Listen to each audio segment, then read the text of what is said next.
So we have discussed about polarization in electrostatics, right? This is because of electric dipoles. Okay. So what is electric dipole? It consists of two charges of equal magnitude of charge but opposite in sign. They are separated by a small distance d. Okay.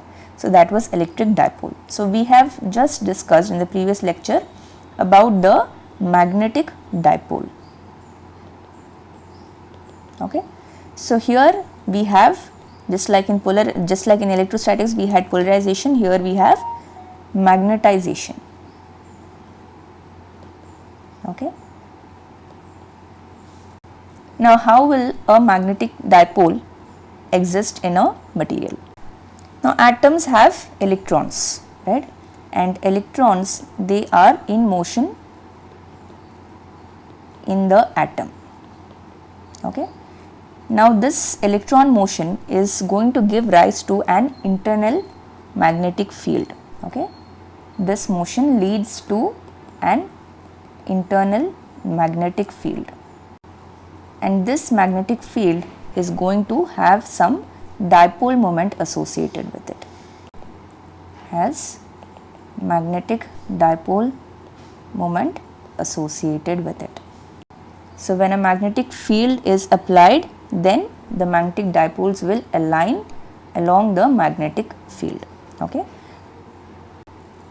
So under the influence of external magnetic field,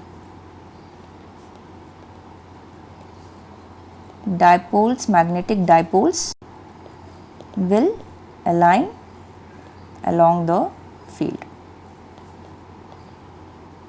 Okay. So here we have magnetization. It is the magnetic dipole moment per unit volume. Okay.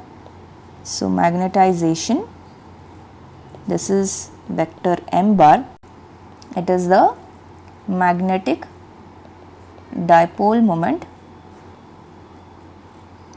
per unit volume. Okay. So usually for linear materials, okay, it is going to be proportional to the applied magnetic field. Okay. So m bar is equal to xi m h bar. This xi m here is the constant of proportionality. So it is called as magnetic susceptibility. Okay.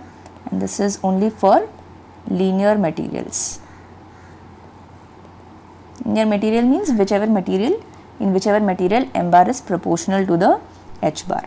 So if you remember, in electrostatics we had a similar expression. The polarization was equal to xi e epsilon naught e bar. Okay. So this was the expression in electrostatics, where xi e is the electric susceptibility, right?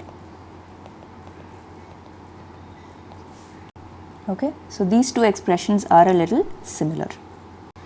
Now the magnetic flux density we write as mu naught h bar plus m bar. Okay. So this is equal to mu naught h bar plus mu naught, what is m bar? It is xi m h bar. So this you can write as mu naught into 1 plus xi m h bar. So this expression has nothing but the relative permeability. So we have already discussed, this is the relative permeability. Okay. So this entire expression you write as the permeability of the material. Okay.